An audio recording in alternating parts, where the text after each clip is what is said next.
Breaking tonight, the South shall rise again was a rallying cry against the progress of Reconstruction.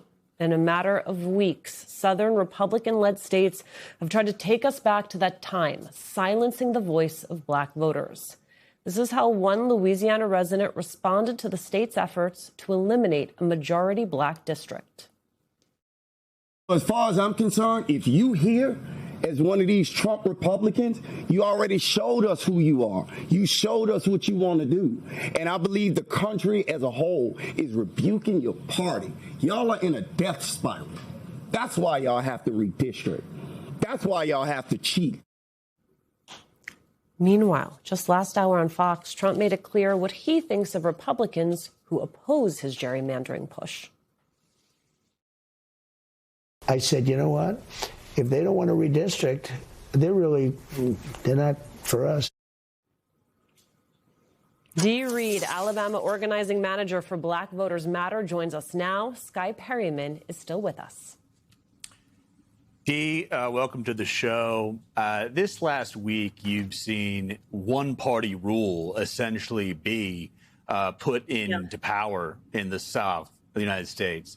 It's almost as if it's the beginning of a balkanization of America. Two different Americas with two separate rules of law and two separate representations of democracy.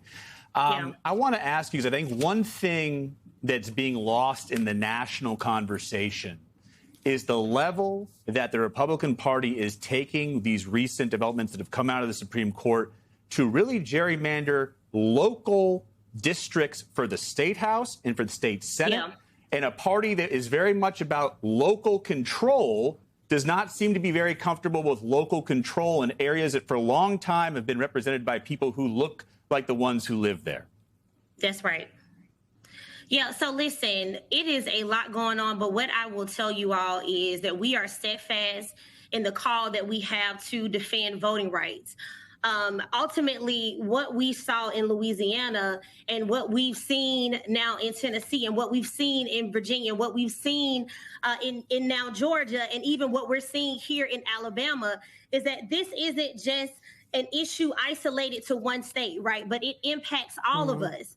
And we're not going to stand by while lawmakers redraw lines to determine outcomes. We believe that voters should determine outcomes, not the other way around, which is why we are hosting this National Day of Action right here in Montgomery, in Alabama, which we know has always served as ground zero for movement work. And so we're going to start tomorrow in Selma with a moral moment, really grounding folks and reminding us of the legacy that we have, right? When it comes to fighting back, when it comes to disruption, and also reminding folks about the divine sense of urgency in this moment and how there is a clarion call for all of us to stand up, for all of us to lean in, for all of us to use our voice in a way that really will call for change.